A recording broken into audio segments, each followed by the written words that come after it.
Han salido estos dos proyectos, de Chancay y el nuevo Jorge Chávez, pero a la par que la inversión privada sí se ha ejecutado muy rápido y se ha ejecutado a tiempo, y con sus fallas, sobre todo en el aeropuerto, pero se ha ejecutado. A nivel público, esta crisis política que tenemos, que ha cambiado de ministros a cada rato como camisetas, ha hecho, por ejemplo, que toda la infraestructura necesaria alrededor de esos dos grandes proyectos no se dé. Entonces tú tienes un aeropuerto, Jorge Chávez, sin vía de salida, ¿no? Que es un caos llegar a ese aeropuerto. Sí, no puedes ir a pie incluso, ¿no? Claro, y no puedes ir a pie, tienes que ir en taxi o en bus o en auto, ¿no?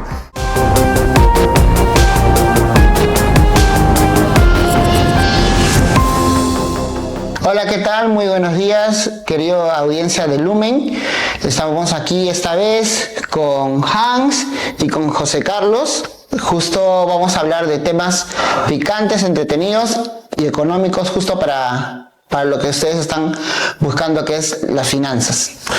Exacto, Ángelo. Mira, tú sabes que todos los empresarios y de repente nuestro rubro inmobiliario están muy interesados en que exista liquidez, porque tenemos pues el cliente final que tiene que comprar, claro, correcto, y de repente también otros inversionistas y desarrolladores, ¿no?, que desean, digamos, saber qué va a pasar este 2026, y para ello tenemos a alguien especial, correcto, al gran José Carlos Lumbreras. Muchas gracias por la invitación, muchachos. Sí, vivimos un momento incierto a nivel económico. Están pasando muchas cosas en el mundo, además, no solamente en el Perú. Incluso en el Perú estamos como que más estables que en otra parte del mundo, pero lo que pasa en el mundo sí nos está afectando. Y bueno, vamos a hablar un poco de eso el día de hoy para entender qué está pasando y sobre todo también qué podría pasar, ¿no? Porque de cara a 2026, que es año electoral, además en el Perú, las variables están un poco extrañas o atípicas en el mundo en general, ¿no? Hablamos del oro, del dólar, de muchas cosas que se están moviendo y que afectan finalmente al dinero directo de las personas, ¿no? Y a las inversiones que vayan a hacer. Excelente. Justo estábamos hace poco, voy a salir un poco fuera de la pregunta, pero vi, por ejemplo, un TikTok, ¿no?, de un patita que estaba preguntando a la gente, ¿no?, ¿qué moneda es la más estable, ¿no? Y otros decían, no sé, ¿no? De 10, 4 decían, no sé, pero las otras personas decían el sol, y es porque se nota, ¿no? Entonces, y es algo que si el ciudadano de a pie, por lo general, lo está notando, que su moneda es la más estable a nivel de Sudamérica, ¿no? Que en este caso el puerto de Chancay, que se ha inaugurado y todo esto, ¿cómo podría el megapuerto de Chancay brindar un gran beneficio tanto al nivel nacional y a toda la población, ¿no? Vamos por partes. Primero, el tema del sol, que no necesariamente está ligado a Chancay, pero que podría tener alguna relación. El tema del sol es una cosa realmente atípica en este momento porque se debe a varios factores, ¿ok? Uno es que macroeconómicamente, pese al riesgo político que es el que mueve mucho a nuestro día a día, la incertidumbre política, el plano económico está relativamente estable. Somos uno de los países con menos deuda pública de la región. El BCR sigue encabezado por Julio Velarde, que lleva ya 20 años. El próximo año en realidad viene su cambio, ya finalmente parece que lo van a cambiar, porque ya le toca el cambio oficial. Pero digamos que ha estado estable y ha mantenido una cierta meritocracia importante en el BCR, cosa que no ha pasado pues en otras entidades públicas. No hemos visto en los últimos años pasar un montón de ministros de diferentes carteras, presidentes, hemos visto muchos cambios, ¿no? En cambio, en lo económico, el BCR sí se ha mantenido estable y eso da una imagen importante del Perú. Pero además, está pasando que estamos en un momento en el cual los precios de los minerales están muy arriba. El oro está pasando los 4.000, hoy día está al 4.300 me parece, pero ayer llegó un máximo de 4.400. Se hablaba de que podía llegar a 5.000, pero ya ha comenzado a bajar. Y entonces todo esto hace que las exportaciones peruanas, que básicamente son de minerales, generen muchos dólares. O sea, no estamos produciendo la misma cantidad de cobre, por ejemplo, porque ya no hay tantas minas nuevas de cobre, pero a nivel de dólares generados es mucho más. Entonces está entrando mucha plata al mercado, muchos dólares, y en economía, mientras más hay de algo, menos valor tiene. O sea, mientras tú más tienes, por ejemplo, pollos, bueno, los pollos van a valer menos porque hay más. Igual es con los dólares. O sea, mientras tú más dólares hay en el mercado, valen menos. Entonces está sumando eso que hace que el sol tenga más valor que el dólar, porque es más caro conseguir soles que dólares. Sí. Así de raro. Además de eso, estamos en un momento en el cual la geopolítica global está loquísima, porque ha entrado hace menos de un año Donald Trump al gobierno estadounidense y ha cambiado básicamente todo de manera muy déspota. lo que ha generado básicamente incertidumbre a nivel global, porque, por ejemplo, te dicen en abril, vamos a poner aranceles a todos los países. Y después dicen, no, mejor vamos a negociar con algunos. Entonces, ha puesto algunos aranceles, otros no, ha amenazado a muchos con aranceles que no se han terminado dando. Y finalmente ha generado incertidumbre en el mercado global. Claro. Con eso también el dólar pierde valor. Entonces tenemos un sol fortalecido por la cantidad de plata que está llegando al mercado peruano, que está llegando mucha. Un dólar bajo por el tema global en general y una economía peruana, macroeconomía peruana que está estable. Todo eso está haciendo que el sol esté más apreciado que cualquier tipo de otros activos a nivel nacional. Los depósitos en soles, por ejemplo, en los bancos, están creciendo mucho más que los de dólares. Si tú tenías dólares en el banco, probablemente has perdido plata en los últimos años frente al sol. Ahora, frente a este tema en el cual la economía está estable, hay inversiones que se han ido dando que, si bien, como digo, hay mucho ruido político, no han afectado tanto algunas cosas, como por ejemplo el tema del megapuerto de Chancay. Es un puerto peculiar porque es una gran inversión en infraestructura que, a diferencia de otras que no llegaron a darse en el mercado, es inversión privada china. O sea, a ver, es inversión estatal de China, pero digamos una empresa privada. No hay inversión pública peruana en eso. Eso ha hecho que el proyecto, digamos, evite una serie de temas de corrupción que hay mucho en el mercado local, pero también que se ejecute en el plazo que tenía que ejecutarse. El puerto de Chancay querían inaugurarlo sí o sí en noviembre pasado porque iba a venir el presidente chino a la reunión de la PEC. Finalmente pero estuvo en remoto el presidente chino de inauguración. No llegó a ir hasta Chancay porque era muy lejos. Porque, ¿qué pasa también? Hemos tenido el tema de Chancay y hemos tenido también el tema del nuevo aeropuerto Jorge Chávez. El año pasado. Ahí vemos una diferencia de... Ha habido, claro, pero digamos que se han ejecutado, ¿no? Pero ¿qué pasa? Son dos grandes infraestructuras que hacen que el Perú nuevamente esté en el foco regional a nivel del potencial que tiene para ser un hub regional logístico. Claro. Perú, por su posición geográfica en Sudamérica, tiene toda la posibilidad de realmente ser súper fuerte a nivel logístico porque estamos más cerca de Asia, porque estamos en el medio de Sudamérica y porque los otros países, Brasil sobre todo, que es el más grande, digamos, podría llegar más fácil a China si pasa por un tren que en algún momento están hablando de construir. Sí. O sea, disculpa. Sí. Justamente le escuchaba a Fernando hace poco hablar con respecto al tren, ¿no? Que El tren básicamente bioceánico. Lo tienen claro, lo tienen planificado, solo falta el tema de la ejecución. Están haciendo los estudios iniciales. Okay, es un proyecto ya de larga data, pero que con el puerto de Chancay se está acelerando más. ¿Por qué? Porque Chancay, como todo lo que hace China, es parte de un plan mucho mayor. Más mayor. Sí. Claro, China tiene planificación a 50 años y dentro de esa planificación a 50 años tiene una cosa que se llama la nueva ruta de la seda, en la cual quieren abarcar un montón de puertos a nivel mundial para poder llegar más fáciles con su comercio. Uno de esos puntos de esta nueva ruta de la seda es Chancay. Es Chancay, por el calado, por la ubicación. Entonces es importante para ellos. Pero ¿qué pasa? Han salido estos dos proyectos de Chancay y el nuevo Jorge Chávez, pero a la par que la inversión privada sí se ha ejecutado muy rápido y se ha ejecutado a tiempo y con sus fallas, sobre todo en el aeropuerto, pero se ha ejecutado.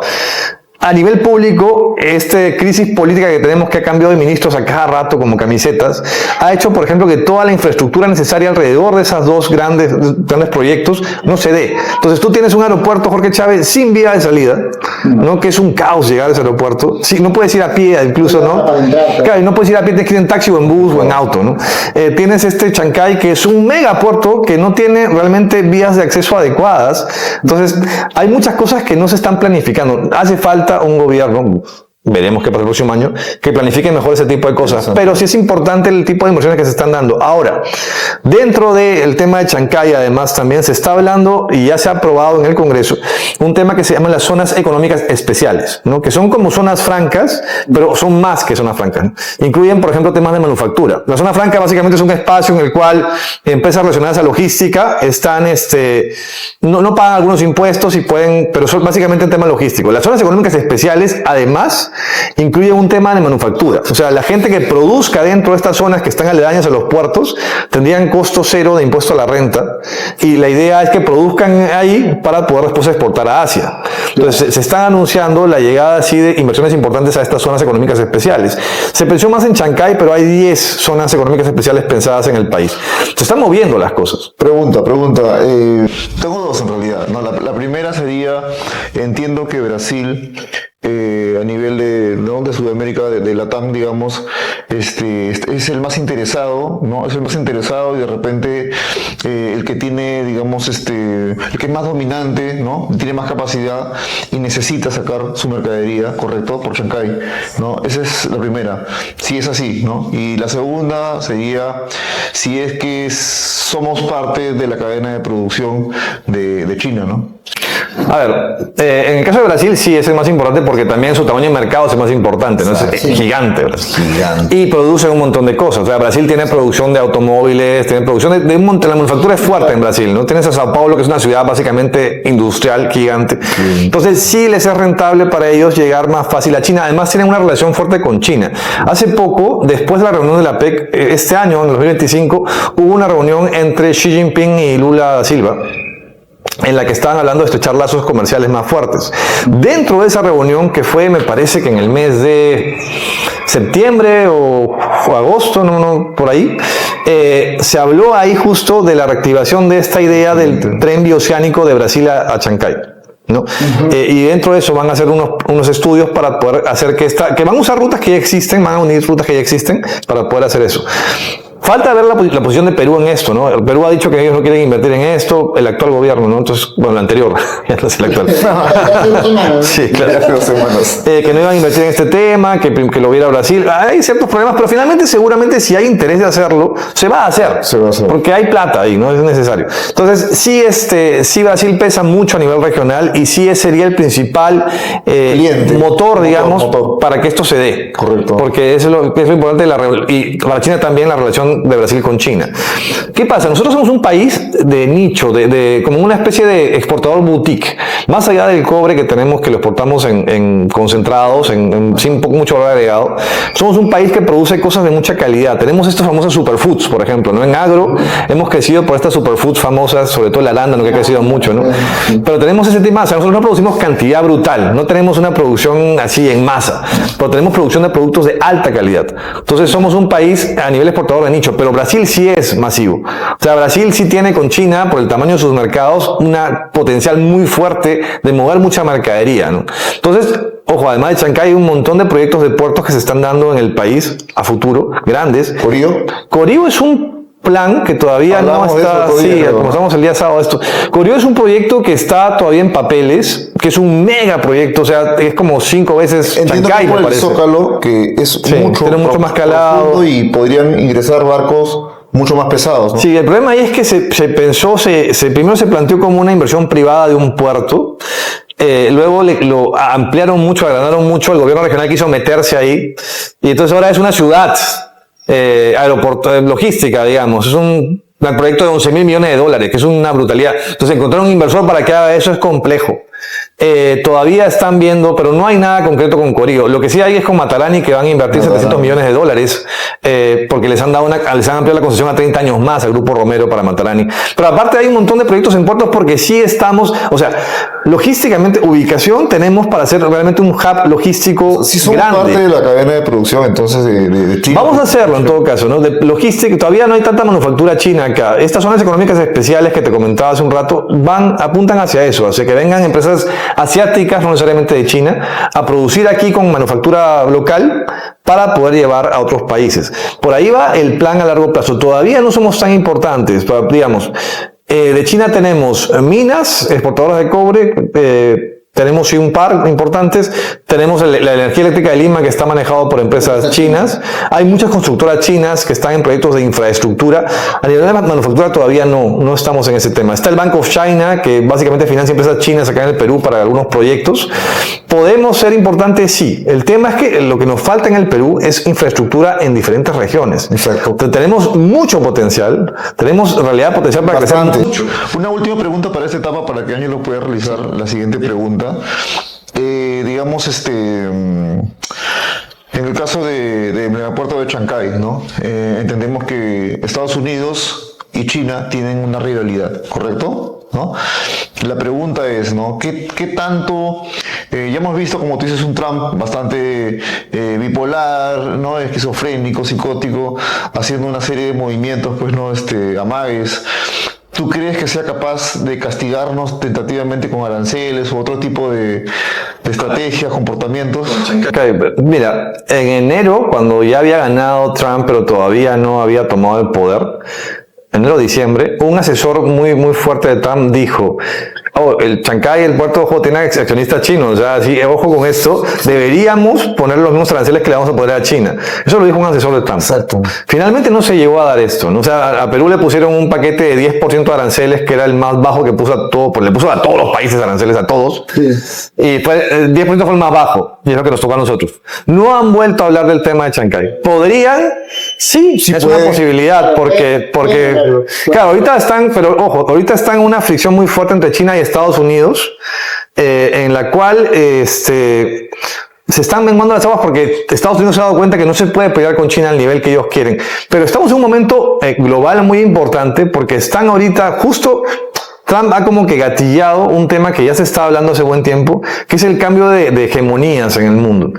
Hemos estado 100 años con dominio básicamente de Estados Unidos a nivel global, Claro. en el cual China comenzó a despertar hace unos 20, 30 años más fuerte, pero también está la India, que es el país más poblado del mundo, y está Rusia, que también es un país que tiene mucho poder. Entonces, ahorita lo que ha hecho este tema de Donald Trump a nivel global es un poco que los otros países se den cuenta que es el momento justo para comenzar a tomar más poder.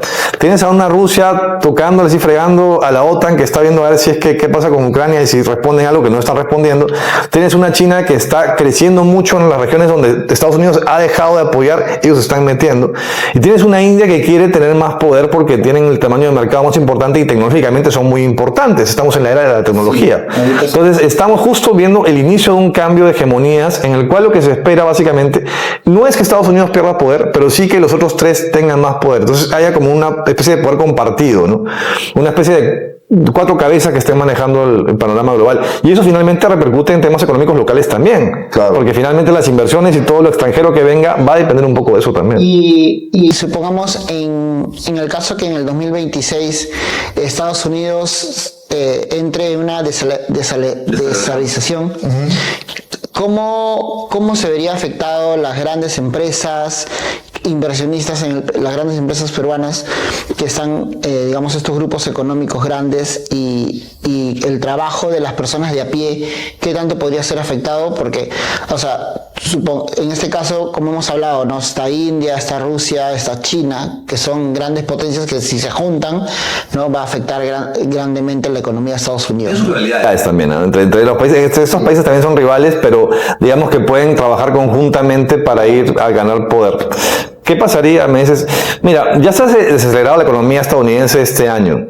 Lo que ha pasado, ponte con el tema de los aranceles, que ha sido un golpe muy fuerte para todo el modelo de comercio que veníamos trabajando hace 5 décadas o más, es que los países han reconfigurado sus mercados. Por ejemplo, China ha dejado de exportar a un bloque importante a Estados Unidos, pero ha comenzado a exportar a otros países del sudeste asiático. Entonces, a nivel del total de exportaciones chinas no han caído, han subido.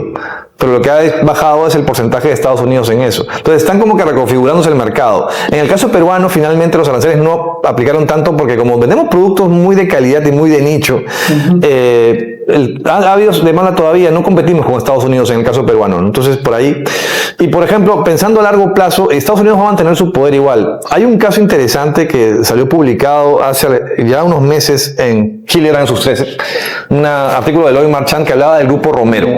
Sí, el famoso grupo. El Grupo Romero es uno de los principales grupos económicos peruanos, ¿no es cierto? Tienen inversiones en temas industriales. Un bloque en temas, económico. es un grupo pesado. enorme, grande, importante. Y la noticia era que estaban comenzando a desinvertir en el Perú para enfocarse más en inversiones en Estados Unidos.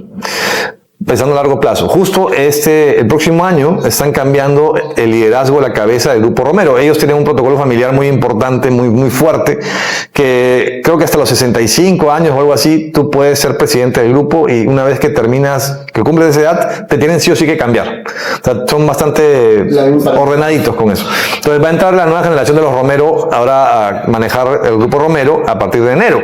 Wow. Y este grupo, esta nueva generación, lo que tiene es un enfoque mucho más de diversificar sus inversiones. Ya no quieren enfocarse tanto en Perú, sino invertir más en temas de venture capital, ¿no? De comprar empresas para vender. Probar otros mercados, otros ecosistemas. Lo que decía este artículo es que la mitad del dinero de los Romeros se va a ir a Estados Unidos.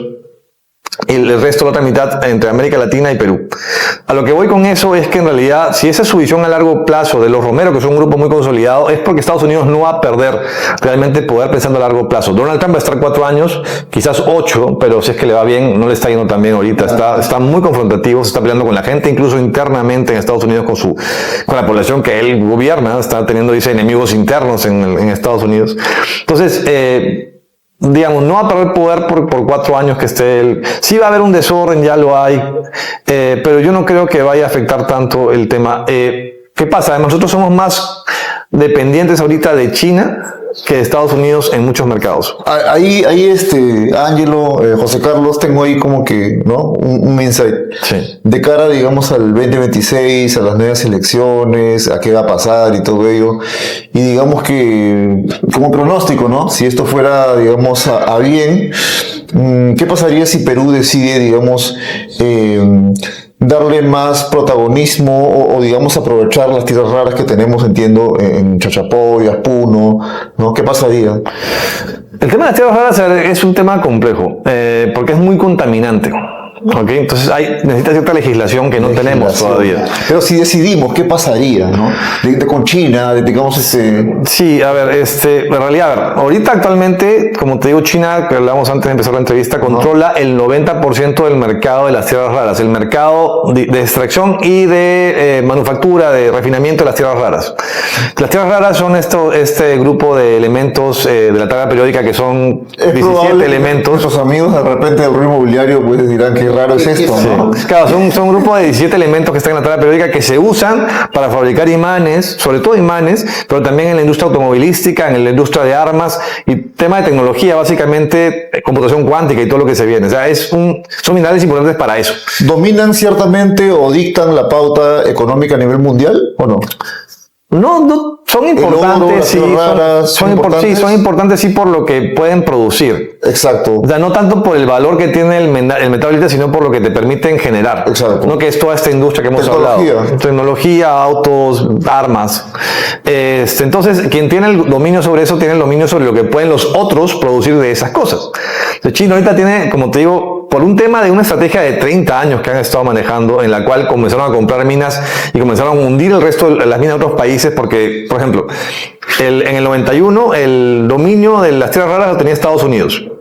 China se dio cuenta de que era un mercado importante, incluso lo llamaron el petróleo del siglo XXI, y lo que hicieron fue comenzar a producir a gran escala para que el precio baje mucho y dejar de que las minas estadounidenses sean rentables. Se tumbaron la industria de los otros países y comenzaron ellos a copar todo. Se tumbaron la industria de Estados Unidos y compraron ellos las minas de tierras raras, porque tenían visión a futuro. Esa es la diferencia de China con otros países. Ellos tienen visión a futuro. Los otros países dependen del presidente que esté en el momento y cambian mucho a veces la visión. El Partido Comunista Chino, o sea, piensa 50 años, ¿no? Puede estar a favor o en contra. O sea, yo no estoy hablando políticamente si estamos a favor o en contra. Lo que voy es que la planificación es así. Entonces, ellos vieron eso. Y ahorita tienen, como te digo, la mitad de las reservas del mundo están en China, la otra, el 90% de la refinación está en China. Si a China le interesa explotar las tierras raras peruanas, no lo sé porque ya tienen básicamente todo el mercado. O sea, quizás es muy caro hacerlo, quizás pueden tener las concesiones, pero no explotarlas solamente para que nadie más las toque. El segundo mayor productor del mundo es Australia, que está hablando con Estados Unidos para hacer una alianza, pero tienen el 9% del mercado. O sea, lo que se espera es que en algún punto, si es que llega a haber un cambio muy drástico en el mercado y se juntan Estados Unidos, Australia, creo que también está Brasil, me parece que está metido también ahí. Si es que se llega a juntar eso, podría ser que China llegue a perder poder en el mercado, pero tener un 50% del mercado al 2030. O sea, todavía, digamos, va a mantener el control. No creo que les interese mucho venir a exportar. No, el cobre sí les interesa, ¿no? Porque eso, además las tierras raras son escasas. O sea, en el caso, por ejemplo... No, digo, o sea, son escasas porque me refiero a que tienes que quitar mucha tierra para sacar muy poco mineral. Por eso son raras, son escasas. No es como el cobre, que tú tienes un yacimiento, o el oro grande y tú sacas un montón de mineral. En esto no. En esto por eso es que son tan contaminantes también. Porque tienes que quitar mucha tierra para conseguir muy poco mineral.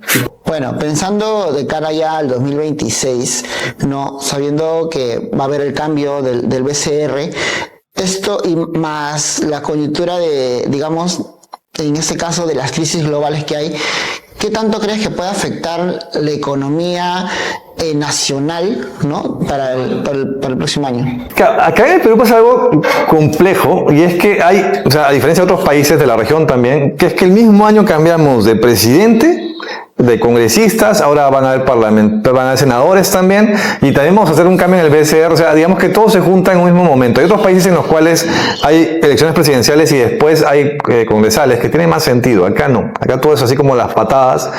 Entonces, no se sabe honestamente qué puede pasar en el caso de un año electoral en el Perú. Yo hace muchos años trabajé en un libro de riesgo país en la Universidad de San, hace ya varios años. Todavía estábamos ahí buscando que el riesgo país tenga este llamado grado de inversión, que es como que el estado estable de un riesgo moderado para el país. Todavía estábamos llegando a eso. Eso fue en la época de Alan García. Y haciendo el análisis de lo histórico, veía que, por ejemplo, cada elección pasada que había habido en el país de los años 80, siempre habían dicho los clasificadores de riesgo, la peor situación económica para el Perú a nivel electoral es que gane, por ejemplo, que pasen a segunda vuelta A y C. Y siempre pasaban a segunda vuelta A y C. O sea, hemos estado, claro, esto del llamado mal menor es porque siempre habíamos estado en una situación en la cual los peores candidatos terminaban llegando a la segunda vuelta. En el caso de la sorpresa de Bianca, de Castillo, Ollanta, todos han sido, o sea, decían, la peor situación es que, o sea, Ollanta con Alan García, y Ollanta con Alan García, claro, siempre hemos estado así. En esta situación hay 39 posibles candidatos a la fecha, todavía oficialmente en noviembre recién vamos a saber quiénes son. Claro. Entonces, es un poco complejo pensar quién podría ganar. Castillo apareció de la nada en el último mes o 2 meses de las elecciones, nadie esperaba que salga y salió. ¿Podría haber candidatos de extrema izquierda? Sí, no sería raro, porque ahorita estamos en un momento en el cual, además, quienes están en el poder están asusando estas diferencias y no están ayudando a que haya un tema de conversación o de diálogo. Yo tengo un pequeño contrapunto ahí, o más un aporte honestamente, es que, dime si estoy equivocado, tú eres economista, yo de repente más desde la publicidad, pero no soy ajeno a lo que sucede, ¿no? Viajo bastante por trabajo, y lo que yo veo es pues que tal vez el desarrollo, digamos, urbano, social, económico, en ciudades como Huánuco, Huancayo, Iquitos, Tarapoto, Oxapampa, ¿no? Seguiría, ¿no? De Trujillo, Chiclayo, Piura, Arequipa, Tacna, etc. Han crecido bastante, ¿no? En Huancayo tenemos, yo recuerdo que fui con mis padres hace como no sé cuántos años y eran casitas bonitas hacia abajo. Ahorita tienes puro desarrollo vertical, ¿no? Entonces, digamos que ya no extrañan mucho Lima, ¿no? Ya no es como el provinciano que dice, me voy para Lima, ¿no? Ya no, es como que, sí, por ejemplo, la gente tiene malls, 2, 3, 4 malls, ¿no? Entonces, ya no hay mucha izquierda, es lo que yo siento, ¿ok? Siento que el Perú está compuesto por muchos emprendedores, ¿no? Gente de emprendedores, empresarios, que ya no dependen mucho del Estado. El peruano resentido, ya no lo siento. El Perú profundo, seguramente hay, obviamente debería haber, pero ya no es como antes. ¿Tú qué piensas de ello? Yo creo que ahorita no es un tema tanto de izquierda o derecha, así lo manejamos porque es más fácil entenderlo de esa manera. Claro. Yo creo que lo que hay es una oposición a lo que está en el poder actualmente y lo que no. Y en varios países se ha visto eso en los últimos años, un tema de oposición al gobierno actual, al régimen actual, porque no te ha dado lo que tú esperabas que te dé. Sí hay mucha plata en el mercado, es verdad. Hablábamos hace un rato, justo en este corte técnico que tuvimos, que en el Perú hay 3 economías importantes. La formal, que es la que podemos ver en los periódicos, la que hablamos de las empresas y todo lo que hemos hablado hasta ahora. La informal, que es gigantesca, y la ilegal, que ha crecido muchísimo con el tema del precio del oro. La economía de oro ilegal, que claro, es mayor que la legal ahorita, ha crecido mucho porque el precio del oro se fue para arriba en los últimos años. Entonces tienen mucha plata y tienen mucho poder ahorita. Y esa plata que generan ellos está en el mercado. O sea, ese dinero que se genera por la informalidad y por la ilegalidad también está en el mercado, también está en las casas, también está en la gente que agarra y te compra un auto en efectivo, no yéndose al banco a comprarlo. Claro, o sea, hay mucha plata en efectivo que se está moviendo en el mercado. Hay plata en provincias, hay mucho dinero. Mira, por ejemplo, en Huánuco, ¿no? El comportamiento, digamos, cultural es distinto. La gente agarra y claro, pero también, ¿no? Y anda en camionetas. No seamos ajenos a que la minería ilegal, como tú dices, deja una liquidez, ¿no? Que permite este comportamiento, ¿no? deja una liquidez y también deja zonas muy grandes del país que están dominadas por la minería ilegal. Zonas que no tenían absolutamente nada antes de la minería ilegal y que de repente ya tienen una tienda, un hotel, o sea, comienzan a tener plata y comienzan a construir su centro comercial, su strip center, y comienzan a sentirse que por fin les están haciendo caso a la población de ahí. Y esa población que está ahí, en esa zona de minería ilegal, en la cual algo ya reciben, van a defender la minería ilegal a capa y espada porque es lo que les ha permitido crecer. No el gobierno que nunca los miró a la cara, sino esta minería. O sea, estamos en una situación muy compleja. Entonces te digo, de cara a eso, la oposición que se pueda dar desde el tema electoral va a aparecer. Entonces, hay gente que probablemente piense que es más un tema de izquierda-derecha. Yo creo que por ahí no va la cosa. Va a ser un tema porque incluso, a ver, lo que llamamos ahora izquierda-derecha ni siquiera realmente es izquierda-derecha, ¿no? O sea, estamos con patrones nacionalistas. Ahora hay muchos de derecha conservadora o de izquierda progresista que están más bien nacionalistas, que no es necesariamente un tema de izquierda-derecha, sino que creen que el Estado debe tener más control del que pueden. Liberales pocos, en realidad, porque todos quieren tener más control de todo, no para las empresas, pero sí para todo lo demás. Pero sí confirma de alguna manera que cada vez en provincia no necesitan necesariamente venirse acá a Lima a estudiar o a trabajar. Están desarrollados, sin duda. Sí. Y hay proyectos grandes. Arequipa tiene unos proyectos impresionantes que se están dando ahora. O sea, el tema de La Joya, por ejemplo, con energía renovable, a nivel de proyectos tienen un montón. Tienen lo de Matarani, tienen lo de Tía María, se viene Zafranal. O sea, ellos sí podrían mañana independizarse del Perú tranquilos y no les pasa nada, honestamente. Pero... Y en el caso que ya se vienen las elecciones el próximo año, en 2026, y con estos cambios y venidas de los políticos, ¿cómo podría afectar, o sea, está afectando, digamos, ya a las personas con esta incertidumbre de lo que va a pasar? ¿Cómo ves tú de cara al 2026 con respecto a esto que se viene del cambio de gobierno? ¿Qué tanto podría influir en base al panorama económico que estás visualizándolo? ¿Cómo podría afectar las inversiones y infraestructuras de las grandes empresas o en este caso del extranjero, que podría estar viniendo y queriendo invertir actualmente? Hay una cosa interesante en el mercado peruano, que es que como ya estamos en tanta incertidumbre hace tantos años, dice que la normalidad es la incertidumbre. Entonces, ante eso, por ejemplo, claro, nuestra nueva normalidad es la incertidumbre política. Ante eso, el hecho de que cambie un gobierno a otro ya no nos afecta. Y lo acabamos de ver con el tema de Dina Boluarte con Gerí. No pasó nada en el mercado cuando se quitaron a Dina Boluarte porque nadie la quería. O sea, nadie quería Gerí tampoco, poca gente lo quiere, pero digamos no pasó nada.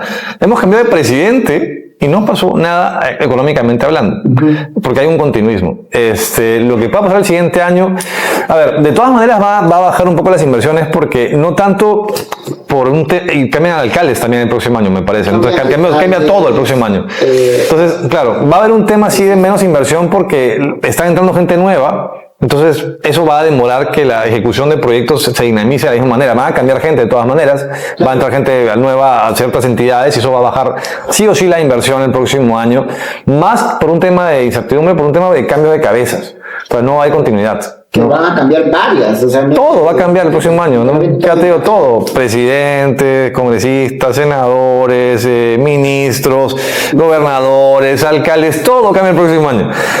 Voten bien, ¿no? Básicamente el tema de la gente que vote bien y que se dé cuenta de quién va a votar. Ahora, es complicado porque hay tanto para votar, tanto, que... Y justo estaba, escuchándote, se me vino esta pregunta a la cabeza.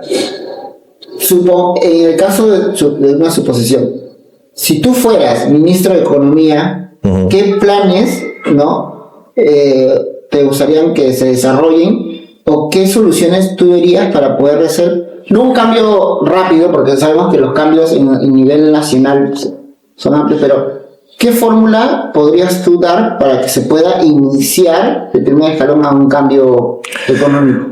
A ver, complicada la pregunta, pero digamos, hay cosas que se han dejado de hacer. O sea, el Ministerio de Economía en los últimos años ha perdido mucho peso porque el Congreso ha tomado demasiado poder. Entonces tiene iniciativas de gasto muy fuertes. Ayer salió el Consejo Fiscal, que es una entidad relacionada al sector público, que lo que hace es revisar cómo están yendo las leyes y qué tanto van a ir en desmedro de las finanzas públicas a futuro. y se han dado cuenta que en este último congreso se han aprobado como 5 veces más leyes así al zapatazo, básicamente, o sea, que son leyes sin sustento técnico, en contra de las finanzas públicas, creo que son como 36.000 millones de soles anuales que vamos a perder de plata por leyes del actual Congreso. Por exoneraciones, aumentos de sueldos, cosas por el estilo, ¿no? Que además el Congreso no tiene iniciativa de gasto y son anticonstitucionales, pero el Ministerio de Economía no ha tenido los pantalones para decir eso porque son su jefe, básicamente. Entonces, no han hecho absolutamente nada contra eso. Si yo fuera el Ministro de Economía, lo primero que haría es bajarme, o sea, ir contra este tipo de leyes que están yendo en contra de las finanzas públicas. Las finanzas públicas estables del Perú son lo que nos han permitido aguantar todas estas décadas en medio de incertidumbre sin irnos al suelo. Lo que ha permitido que el Perú y el sol esté estable ha sido básicamente eso, el manejo del BCR y el manejo de algunas cosas en economía, que están perdiendo peso y lamentablemente a futuro se van a sentir. O sea, ponte que la Municipalidad de Lima se endeuda por 15.000 millones de soles, no se siente ahorita. No. Pero la van a sentir los siguientes, porque tienen que pagar esa deuda, y si no la pagas, vas a tener que pagarla. Entonces, lo que le está pasando a Argentina un poquito, ¿no? Que tienen que buscar plata por donde sea para poder aguantar, y el gobierno no sabe dónde sacar plata y se junta con Trump o con quien sea para que les den más plata, para endeudarse más. Es una locura. Pero bueno, entonces sería una de esas. Y lo otro es el ataque, honestamente, el ataque a la delincuencia, que no lo está haciendo el actual gobierno. La delincuencia te quita un montón de dinero de la economía. Hay dinero que tú tendrías que usar para invertir en innovación, por ejemplo, que tienes que usarlo finalmente para o pagar extorsiones, o pagar seguridad privada, o pagar cosas por el estilo, porque tienes que hacerlo porque si no te matan. Entonces, y es plata que no se tendría que estar usando para eso.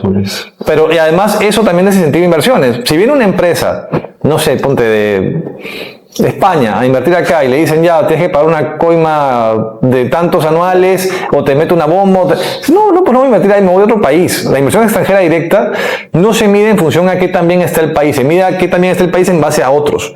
Yo no tengo que elegir necesariamente venir a Perú porque me gusta la comida. Tengo que es Perú o Colombia o Zambia o el Congo en las cuales voy a invertir porque me dan más plata. Entonces el que me dé más tranquilidad y facilidades, ahí voy a invertir. Por más que Perú tenga el mejor lugar, el mejor cobre, el mejor lo que sea, si me genera problemas, yo no voy a venir a comerme los problemas de Perú porque no me interesa. Entonces, las inversiones finales se terminan yendo a otros lados. El tema de la delincuencia está muy complicado. Ecuador, por ejemplo, ahorita está mucho peor que Perú, pero Perú está en el camino a eso. Hace poco metieron un coche bomba en Ecuador contra un edificio. O sea, y acá no queremos volver a las épocas de los 80 con coches bombas, pero si no paramos el tema, el problema es que no lo están parando, ¿no? O sea, nadie está haciendo nada contra eso. Entonces, a nivel económico, eso afecta muchísimo, lamentablemente. Más allá de quién esté presidente o no, a las empresas eso sí les afecta mucho. Claro, lo que quiere el empresario es seguridad, básicamente, para poder sentir la tranquilidad de poder levantar sus empresas, generar empleos. Porque como tú dices, ¿no? De que vale que vengan, ponte un comercio y ¡pum! Se lo bajen. Hubo un ministro de Economía hace poco este año, José Salardi, que estuvo poquito tiempo y que quiso hacer cambios y se reunió con los empresarios para hacer algunas medidas en conjunto con el empresariado, cosa que no se había visto en los últimos años. La idea era muy buena y se lo tumbaron. Y pusieron otro populista. Y se pusieron, claro, él agarró y claro, por ejemplo, quisieron minimizar los activos de Petroperú, quisieron bajarle el peso porque está muy mal Petroperú. Varias cosas que no le dejaron hacer finalmente, ¿no? Que finalmente lobbies dentro del Congreso hicieron que lo cambien. Y eso es lo que vemos, que las empresas mixtas son las que normalmente no están peor manejadas, ¿no? Sí. Meten la mano del gobierno y cosas que ni siquiera hay saben. mucha corrupción en este país también y eso, claro, eso ya es un tema endémico, ¿no? Pero digamos que también de alguna manera hay que frenarla. Cuando tú haces contratos o planteas hacer contratos que te limiten el tema de la corrupción en algunos proyectos, no te dejan, no quieren, no, porque saben que no van a tener donde robar.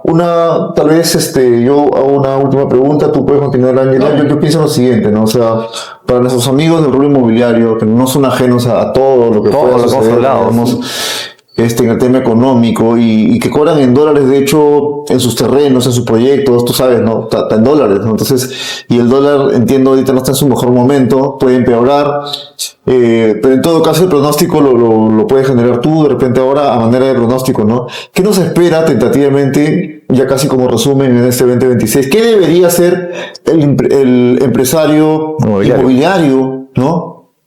¿Cómo debería actuar?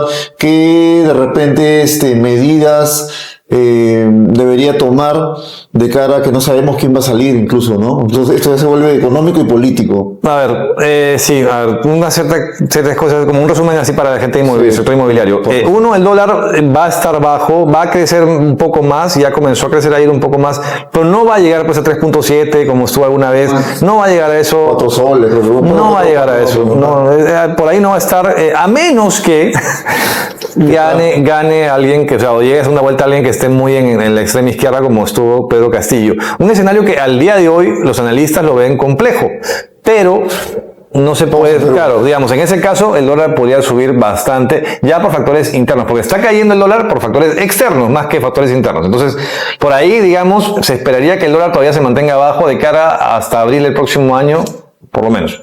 Consejo para el rubro inmobiliario, esa es tu cámara, ¿cuál es el consejo? Ahorita, bueno, si pueden comprar dólares, aprovechen. Si tienen soles y pueden comprar cosas en dólares, aprovechen porque está bajo, ¿no? O sea, si tienen soles y quieren comprar terrenos o cosas que estén en dólares, aprovechen ahorita, ¿no? Porque eso es para el cliente final, que aproveche. Y para el desarrollador inmobiliario, el que vende en dólares. El que vende en dólares. Bueno, que se aguante un poco, quizás, pues, ¿no? Wow. Ahora, pero es que igual, pues una cosa, el dólar Estados Unidos no va a dejar de ser la potencia mundial mañana. O sea, si hablamos de un cambio de hegemonías globales, va a ser de acá a 10 años o por ahí. O sea, Estados Unidos, Trump en algún punto va a tener que bajarle un poco a la energía o va a tener finalmente que irse del poder en algún momento. O sea, Trump no es eterno, está mayor además. Entonces, el dólar igual tarde o temprano va a subir, porque las inversiones son a largo plazo. El dólar, el Bitcoin, todas estas cosas fluctúan y suben a largo plazo. O sea, va a subir.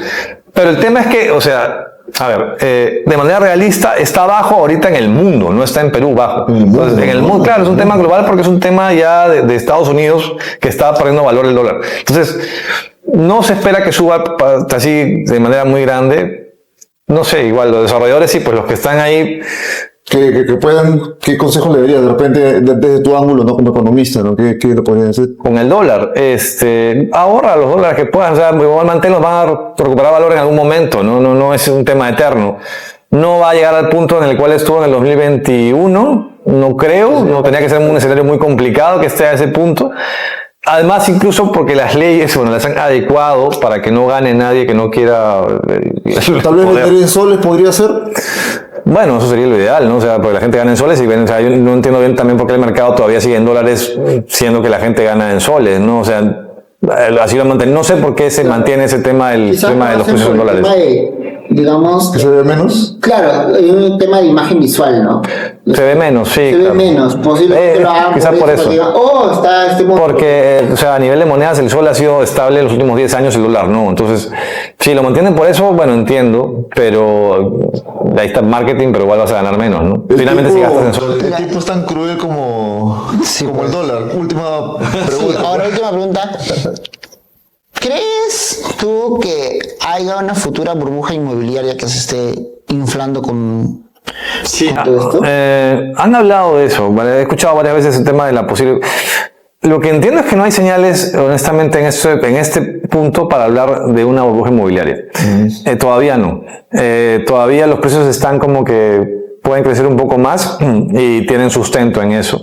Entonces, no, sí, he analizado poco eso, no lo tengo tan a detalle el tema, pero entiendo que no estamos en una burbuja inmobiliaria ahorita en el Perú, no. Todavía la economía tiene para crecer más, sí, hemos estado aguantando un crecimiento económico básicamente por temas políticos en los últimos 7 años, que ojalá que con el siguiente gobierno haya cierta estabilidad, al menos haya alguien que esté 5 años por lo menos en el poder como era antes y te permita tener cierta estabilidad para poder comenzar a invertir más cosas, ¿no? Vamos a ver quién sale. Pero no hay una burbuja inmobiliaria ahorita en el mercado. Genial. Bueno, esto fue Lumen, gracias Hans, ¿no? Ya tus palabras finales para poder terminar esta gran entrevista. Sí, Ángelo, me parece de verdad genial tener profesionales como José Carlos, porque el rubro necesita, ¿no? Ver coyuntura normativa, coyuntura económica, para saber qué hacer, pues, ¿no? Sí, es importante entender qué está pasando en el mercado, porque finalmente va a afectar a tu bolsillo. Y nada, los que quieran igual seguirme pueden ahí buscarme en YouTube como José Carlos Banderas. Qué malcriados que somos. Faltó colocarme. No, ahí está mi canal. Tengo un canal ahí con un noticiero que ahora lo hago en streaming diario a las 6 de la mañana, porque soy algo así de los que se levantan tempranito. Streaming, también estás en streaming. Estoy en streaming en vivo, sí, de 6 a 7 de la mañana y estamos viendo justo todo lo que pasa en el entorno. Es importante estar informado, sí, porque las decisiones que tomes finalmente de inversiones va a depender de lo que pueda pasar a futuro, ¿no? En vez de que prendas tu tele, ahora que te despiertes y veas los asesinatos, es mejor que prendas. Claro, mientras que te estás bañando, escuchas tu voz. Tomas tu desayuno ahí. Tu desayuno y te vas informando. Hablamos del oro, del dólar, de inversiones.